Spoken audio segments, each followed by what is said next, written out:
dialog percakapan yang sangat luar biasa antara sahabat dengan Nabi kita Nabi Muhammad SAW, yaitu ketika beliau selesai melaksanakan sholat secara berjamaah.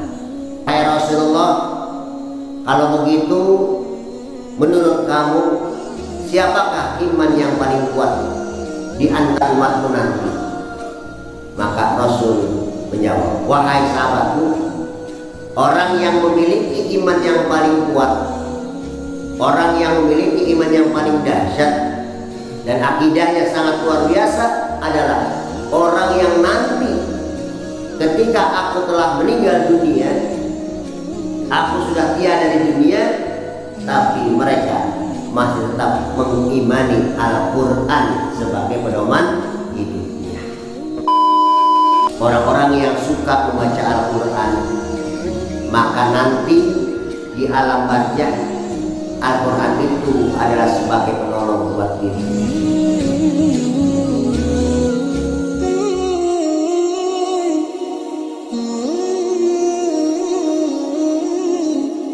Bismillahirrahmanirrahim. Assalamualaikum warahmatullahi wabarakatuh. Alhamdulillah, alhamdulillahilladzi ja'ala taqwa bil imani wal islam alladzi khalaqal insana bi ahsani taqwim.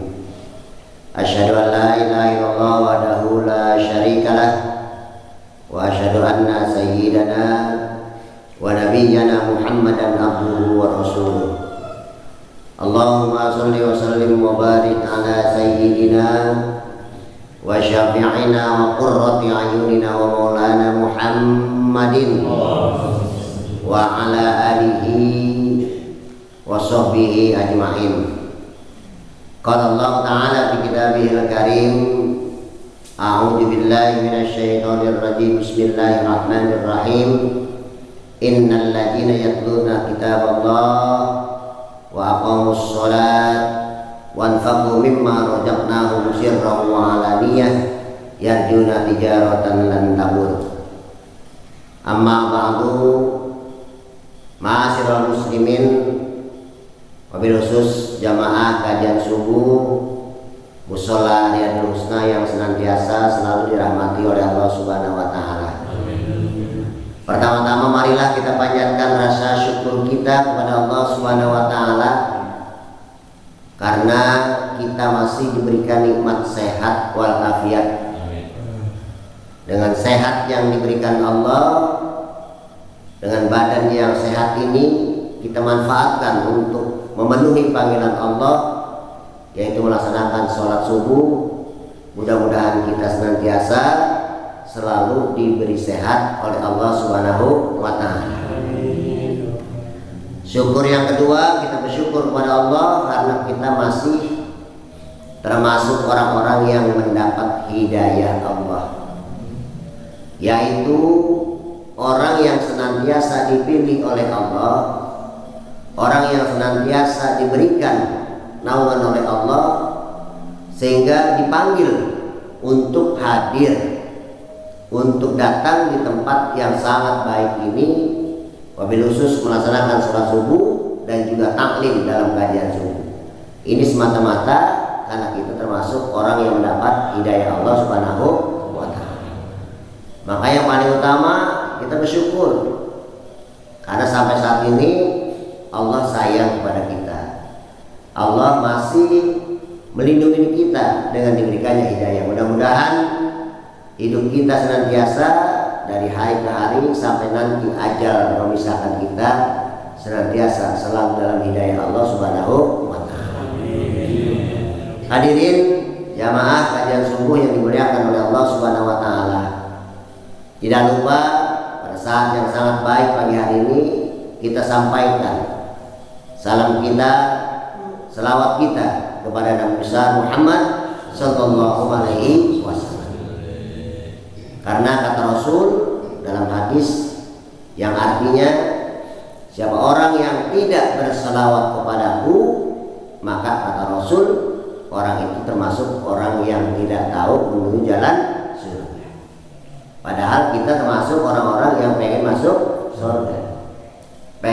nanti di akhirat kita masuk dalam naungan Allah, keridhaan Allah, dan balasan Allah yang paling utama, yaitu menjadi orang ahli surga. Mudah-mudahan dengan sholawat yang kita sampaikan minimal di pagi hari ini, insya Allah kita termasuk orang yang mendapat surganya Allah Subhanahu wa Ta'ala. Hadirin jamaah kajian subuh yang dimuliakan oleh Allah Subhanahu wa Ta'ala, pada kesempatan kajian subuh pagi hari ini kembali saya ingin mengajak dan mengingatkan kepada kita semua tentang satu hal yang menjadi pokok dan pedoman kita hidup di dunia, yaitu membaca Al-Quran. Makanya sedikit dengan ibrah yang sangat singkat ini, kita akan coba mengingatkan keutamaan bagi orang yang baca Al-Quran.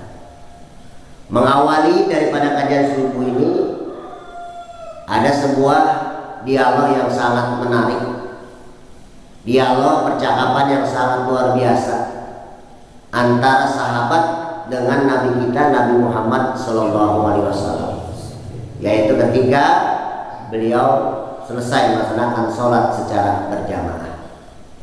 Rasul kalau setelah sholat berjamaah memang seperti ini, memberikan taklim, memberikan dialog, kadang-kadang juga bercakap-cakap dengan para sahabat tentang sesuatu hal, terutama membekali para sahabat dengan ilmu agama. Tidak terkecuali juga pada saat itu, apa yang diungkapkan oleh Rasul dan sahabatnya diawali dengan sebuah pertanyaan. Kata Rasul, "Wahai sahabatku, menurut kamu iman siapakah yang paling kuat dan paling tebal?" Ini Rasul bertanya kepada para sahabat. Kemudian sahabat menjawab pertanyaan Nabi kita Nabi Muhammad SAW. "Wahai Rasulullah, menurut kami orang yang memiliki iman yang paling kuat, memiliki iman yang sangat baik dan bisa menjadi teladan bagi kita semua adalah imannya para malaikat." Itu jawab sahabat. Mendengar jawaban dari para sahabat, maka Rasul tersenyum. Apa kata Rasul? "Wahai sahabatku, kalau seandainya malaikat memiliki iman yang paling kuat dan paling tebal terhadap iman kepada Allah, tentu ini adalah sangat maklum dan sangat wajar." Kenapa kata Rasul? Karena malaikat diciptakan oleh Allah Subhanahu wa Ta'ala tidak memiliki hawa nafsu. Tugas malaikat hanyalah mengabdi dan menyembah Allah Subhanahu wa Ta'ala setiap saat. Maka wajar kalau malaikat memiliki iman yang paling kuat. Kemudian sahabat yang lainnya mencoba menjawab pertanyaan Rasul. "Wahai Rasulullah, kalau begitu menurut kami iman yang paling kuat adalah imannya para Rasul dan juga para Nabi." Kemudian Rasul menjawab, "Wahai sahabatku, kalau seandainya menurut kamu Rasul dan Nabi itu memiliki iman yang kuat kepada Allah Subhanahu wa Ta'ala, tentu amat maklum dan juga amat pantas dan wajar." Kenapa? Kata Rasul, bahwa Rasul dan Nabi itu adalah manusia pilihan Allah, laki-laki pilihan Allah yang diberikan wahyu oleh Allah Subhanahu wa Ta'ala. Ada yang untuk disampaikan untuk pribadinya, tapi juga ada yang disampaikan wahyu itu untuk para umatnya. Jadi wajar kalau mereka memiliki iman yang kuat, karena mereka termasuk orang pilihan Allah. Lelaki yang dipilih Allah, lelaki yang memiliki karakter terbaik, yang bisa menyampaikan wahyu Allah kepada umatnya. Jadi kalau seandainya Nabi, Rasul hebat di dalam imannya, tentu amat baik, wajar dan pantas. Kemudian sahabat yang lain mencoba menjawab, "Wahai Rasul, kalau pertanyaannya siapakah menurut kamu iman yang paling kuat? Mungkin iman yang paling kuat adalah imannya kami ini sahabatmu wahai Rasulullah. Maka ketika menjawab pertanyaan itu pun Rasul berkata, wahai sahabatku, engkau adalah orang-orang yang setiap hari selalu ada di sekelilingku, setiap hari melaksanakan sholat berjamaah, setiap hari melaksanakan amal soleh yang baik, dan setiap hari mendengar taklim dari beberapa hal yang aku sampaikan.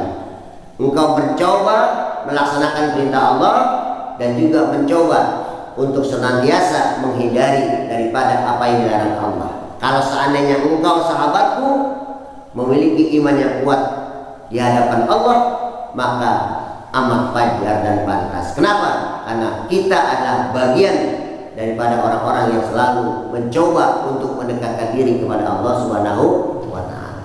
Makanya para sahabat itu, wabil khusus para tabi'in, dikenal amat luar biasa dalam keimanannya. Selalu mengedepankan tentang bagaimana perintah Allah dijalankan dan juga berupaya sedapat mungkin mereka untuk meninggalkan apa-apa yang telah dilarang. Makanya para sahabat sudah dinyatakan sebagai ahli surga Allah Subhanahu wa Ta'ala. Karena tidak ada yang bisa memberikan pengertian terhadap pertanyaan Rasul, maka sahabat yang lain mencoba bertanya, wahai Rasulullah, kalau begitu menurut kamu siapakah iman yang paling kuat di antara umatmu nanti? Maka Rasul menjawab, wahai sahabatku, orang yang memiliki iman yang paling kuat, orang yang memiliki iman yang paling dahsyat dan akidahnya sangat luar biasa adalah orang yang nanti ketika aku telah meninggal dunia, aku sudah tiada di dunia, tapi mereka masih tetap mengimani Al-Quran sebagai pedoman hidupnya. Jadi orang yang mempedomani hidupnya di dunia dengan Al-Quran, orang yang menjadikan Al-Quran sebagai hudan linnas, petunjuk manusia, maka kita inilah yang akan dikatakan sebagai orang yang memiliki iman yang paling kuat kepada Allah Subhanahu wa Ta'ala. Ini pertanyaan dan dialog yang sangat menarik, hadirin sekalian. Kenapa? Karena dengan semakin berkembangnya zaman, dengan semakin modernisasinya kehidupan manusia, dengan hiruk pikuk dengan berbagai hal kemajuan teknologi, bahkan mendekati akhir zaman, maka apa yang diingatkan Rasul ini akan menjadi satu ingatan ibrah kepada kita. Kenapa? Kata Rasul, nanti di akhir zaman banyak orang yang sudah meninggalkan Al-Quran. Mereka tidak lagi mempedomani Al-Quran sebagai pedoman hidupnya. Mereka jauh daripada Al-Quran, mereka jauh daripada ulama, bahkan mereka jauh untuk mengisi hidup-hidupnya dengan Al-Quran. Oleh karena itu, marilah sama-sama di pagi hari yang baik ini kita ingatkan diri kita bahwa ada satu yang tidak boleh lepas pada diri kita adalah bagaimana Al-Quran itu menjadi pedoman hidup. Pertanyaannya sekarang adalah sederhana. Bagaimana sesuatu bisa menjadi pedoman kalau sesuatu itu pun tidak bisa kita bacanya? Kita bisa mengerti arti dari sebuah skenario sinetron. Kita bisa mengerti alur sebuah cerita, dongeng, hikayat, atau mungkin cerita novel dan sebagainya. Kita paham karena kita membaca isi ceritanya. Maka bagi kita sebagai muslim, kalau kita ingin mempedomani diri kita hidup dengan Al-Quran, yang pertama, maka sebagai muslim kita harus membaca Al-Quran.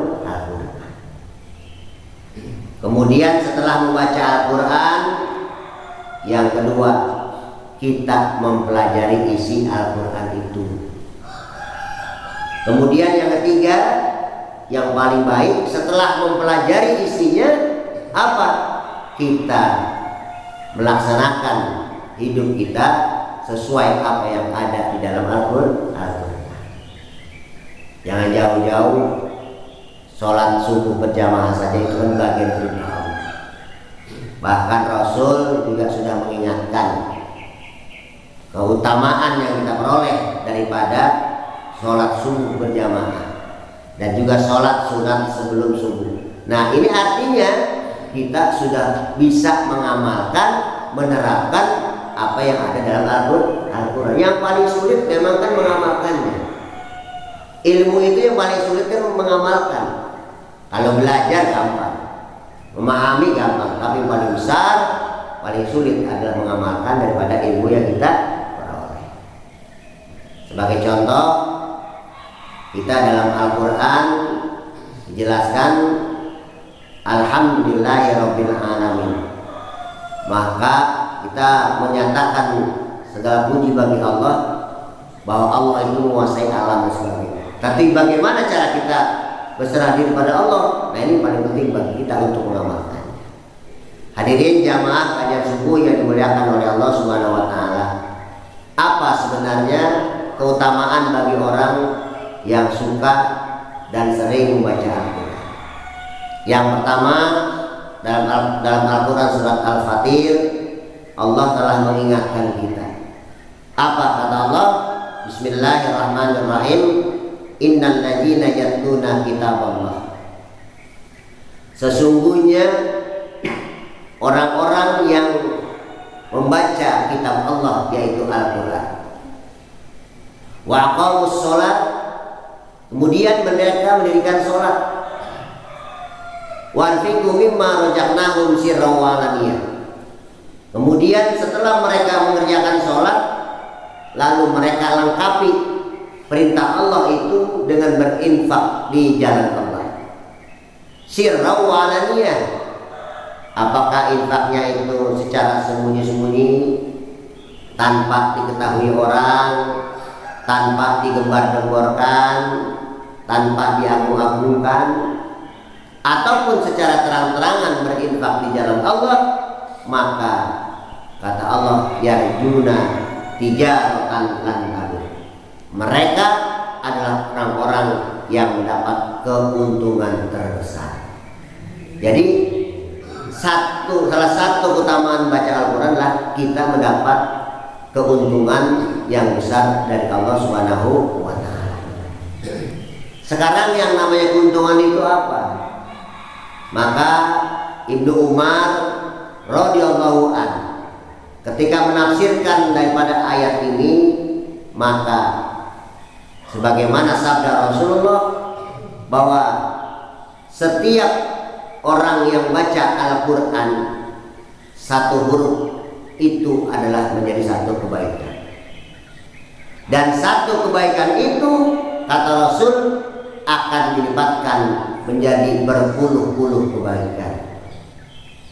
Aku tidak mengatakan, kata Rasul, alif lam mim itu satu huruf, tapi kata Rasul alif satu huruf, lam satu huruf, dan mim satu huruf. Jadi alokasi kita dengan ayat Allah tadi, dengan keuntungan kita, matematikanya adalah kalau kita membaca kalimat alif lam mim, minimal sudah mendapat 3 kebaikan dari Allah Subhanahu wa taala. Tapi keuntungannya bagi kita adalah dilipat gandakan menjadi berpuluh-puluh. 3 dikali berpuluh-puluh bisa jadi menjadi 300-an, bisa jadi 3.000-an, tergantung bagaimana Allah memberikan pahala buat kita. Luar biasa. Makanya bagi orang-orang yang ingin mendapat keuntungan dalam hal hidup, keuntungan berupa amal soleh, dia tidak jauh-jauh dengan membaca Al-Quran saja sudah mendapat keuntungan. Bahkan kata Rasul, orang yang membaca Al-Quran itu ada berapa tingkatan. Kalau ingin baik tingkatan kita, maka membaca Al-Quran dengan berwudu, maka akan dilipat gandakan lebih utama. Bahkan orang yang baru belajar Al-Quran, bahkan tidak menggunakan wudu pun tetap mendapat kebaikan dari Allah Subhanahu wa taala. Bahkan orang yang melisankan membaca Al-Quran dengan hafalan itu pun mendapat kebaikan dari Allah Subhanahu wa Ta'ala. Makanya ya bersyukur bahwa orang yang sering membaca Al-Quran pasti akan mendapat kebaikan dari Allah Subhanahu wa Ta'ala. Hadirin jamaah kajian subuh rahimahumullah. Yang kedua, orang yang sering membaca Al-Quran akan ditolong oleh Allah dalam waktu sakaratul maut. Ya, dalam waktu sakaratul maut, di mana malaikat Israel akan mengambil nyawa kita karena kita sudah diberikan oleh Allah batasan untuk akhir hidup di dunia ini. Maka orang-orang yang baca Al-Quran, wabil khusus surat Al-Mulk, ini surat Al-Mulk kalau yang paling kenal disebut surat apa nih? Tabarok ya.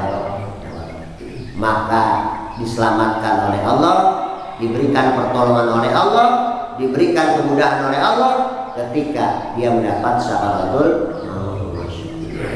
Makanya ibu-ibu ini saya lihat amat luar biasa, ya kan, bahwa mereka sering menghafalkan tabarok. Bahkan mungkin sering di antara kita yang menyaksikan ketika orang yang sedang dimandikan, betul nggak? Sedang dimandikan, akhir dan dimandikan itu, bahkan sampai waktu mereka ingin diakhiri dari proses untuk memandikan ini dengan diberikan kain kafan dan juga sebelum ditutup daripada wajahnya, maka ada di antara kita yang bacakan surat Tabarok. Kenapa? Supaya ayat ini menempel pada dirinya sehingga nanti kelak ketika hadir di alam barzah dia masih dalam keadaan husnul khotimah. Makanya kalau bisa ya jangan pada waktu dibacain sama orang lain aja, minimal kita baca gitu. Kita baca tiap hari, kita baca sebagai pedoman kita. Maka karena keteladanan kita, kebiasaan kita membaca ini, maka bisa berimbas kepada sakaratul maut. Kenapa? Masya Allah, kalau bicara sakaratul maut luar biasa. Saat itu Rasul sendiri mengingatkan para sahabat, hati-hati kalian dengan sakaratul maut. Aku saja merasakan itu luar biasa. Bahkan Rasul saking sayangnya kepada kita sebagai umatnya, wahai malaikat Israel, ambil dari sebagian sakit daripada umatku nanti ketika mereka sakaratul maut, biar aku yang ambil. Rasul sudah mengambil seperti itu. Oleh karena itu, ya salah satu bagian yang mungkin penting kita lazimkan adalah ya memang itu, untuk sering-sering membaca surat awal untuk kita diberikan kemudahan, kelancaran ketika kita sakaratul maut. Hadirin jamaah kajian subuh yang dimuliakan oleh Allah Subhanahu wa Ta'ala. Yang ketiga, orang-orang yang suka membaca Al-Quran, maka nanti di alam barzah Al-Quran itu adalah sebagai penolong buat dirinya. Kita mengetahui dengan pasti bahwa alam barzah atau alam kubur itu kan tempat sementara, dinding antara dunia yang sebagai pengakhir dan kehidupan yang alam kekal, yaitu alam akhirat. Maka amat penting dan amat luar biasa kita mencoba untuk menyiapkan terhadap apa-apa yang menjadi bekal kita ketika kita ada di alam barzah. Maka ketika kita sering baca Al-Quran di dunia, kita sering membaca Al-Quran di dunia ini, insya Allah di alam barzahnya kita ditemani Al-Quran sebagai kemuliaan dari Allah untuk diberikannya kita pertolongan oleh Allah Subhanahu wa Ta'ala. Makanya banyak nih orang-orang umat Islam kadang-kala membuat program, ada istilahnya one day one ayat. Jadi kalau bahasa Inggrisnya satu hari satu ayat. Jadi dia kalau misalnya buat program one day one ayat, satu hari satu ayat, maka satu hari kewajiban dia membaca satu ayat. Maka 30 hari sudah 30 ayat Al-Quran. 2 bulan sudah 60 ayat. 3 bulan sudah 90 ayat. Masya Allah, gak terasa ya. 1 ayat aja sudah ada berapa huruf Al-Quran. Masya Allah, dihitung 1 huruf 1 kebaikan, dilipat gandakan 10-10. Masya Allah, luar biasa. Makanya bisa jadi dia bisa menghatam Al-Quran dengan program 1 hari 1 ayat. Boleh ditingkatkan 3 ayat, 3 ayat 1 hari. Maka sebulan dia sudah bisa membaca Al-Quran sebanyak 90. Bisa jadi dalam 1 tahun dia sudah bisa menghafalkan Al-Quran. Kalau memudahkan kita sekarang, mungkin karena sibuk pekerjaan, karena sibuk daripada yang dilakukan, karena mudah. Di HP kan ada Al-Quran, ada aplikasi Al-Quran. Kita nggak perlu mengambil daripada Al-Quran untuk kita baca di kantor misalnya. Al-Quran kita baca dari tempat itu. Bisa jadi kita buka aplikasi Al-Quran. Habis sholat di kantor atau di tempat kerja kita buka, kita baca. Setelah kita sholat, kita wirid, kita doa, langsung kita baca 3 ayat.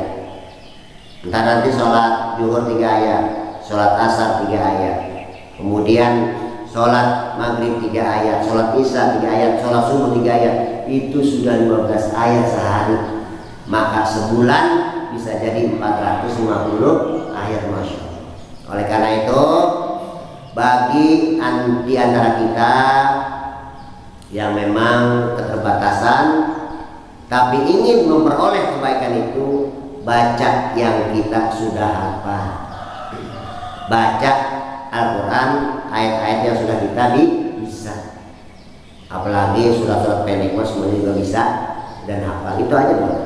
Mudah-mudahan kita berdoa kepada Allah, kita adalah orang-orang yang memiliki iman paling kuat di hadapan Allah Subhanahu wa taala karena kita sering baca Al-Quran. Mari kita ingatkan, kalau mungkin kita udah terlanjur seperti ini karena mungkin kita faktor kelalaian kita di dunia dulu, maka jangan sampai anak kita tidak bisa baca Al-Quran. Jangan sampai ini generasi-generasi kita. Kalau kita nggak bisa memberikan pengajaran Al-Quran pada anak kita, titipkan kepada ustaz, titipkan kepada kiai, titipkan kepada pondok pesantren agar mereka bisa baca Al-Quran. Karena salah satu keuntungan orang tua adalah anaknya yang bisa baca Al-Quran. Masya Allah. Nanti kita akan bahas lebih lanjut kajian-kajian tahfidz orang-orang yang baca Al-Quran dan keuntungan juga orang tua. Oleh karena itu, mari kita berdoa pada Allah Subhanahu wa taala, mudah-mudahan ayat-ayat Allah yang selalu kita baca meskipun dalam kategori surat pendek, insya Allah mendapat catatan, mendapat kebaikan di hadapan Allah Subhanahu wa taala, sehingga kelak menjadi memperberat timbangan amal soleh kita, memperbanyak amal ibadah kita, dan kelak Al-Quran yang kita baca akan menjadikan kebaikan bagi kita ketika kita sakaratul maut, menjadi penolong ketika kita di alam barzah, dan insya Allah menjadi penolong disebabkan itu kita dimasukkan dalam surganya Allah Subhanahu wa taala. Mudah-mudahan kita diberikan kekuatan oleh Allah Subhanahu wa taala. Demikian kajian subuh pada pagi hari ini, mudah-mudahan menjadi ibrah, menjadi nasihat, menjadi renungan bagi kita yang ada dan hadir pada pagi hari ini. Kurang lebihnya mohon maaf, dan marilah sama-sama kita tutup acara kajian subuh dan membacakan suratul Fatihah. Mudah-mudahan kita diberikan oleh Allah sebagai bagian orang yang dapat keiman dan kekuatan oleh Allah Subhanahu wa taala. La ajiniya wa likulli niyatin sholiha al-Fatihah. A'udzubillahi minasyaitonir rajim. Bismillahirrahmanirrahim. Alhamdulillahirabbil alamin arrahmanir rahim maliki yaumiddin. Iyyaka na'budu wa iyyaka nasta'in. Shiratal mustaqim. Shiratal ladzina an'amta 'alaihim ghairil maghdubi 'alaihim waladdallin. Astaghfirullahaladzim, astaghfirullahaladzim, alhamdulillah, ya Allah, ya Allah, ya Ma'bud. Allahumma salli wa sallim ala sayyidina Muhammadin wa ala alihi wa sahbihi wa barik wa sallim wa radhiyallahu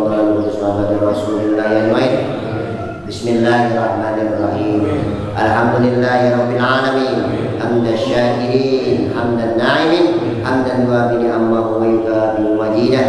Ya Rabbana lakal hamdu kama yanbaghi li jalali wajhikal karim wa 'azimi sultanik. Allahumma shalli ala sayyidina Muhammad wa ala ali sayyidina Muhammad. Ya Allah, ya Tuhan kami, berikanlah kami perlindungan-Mu ya Allah.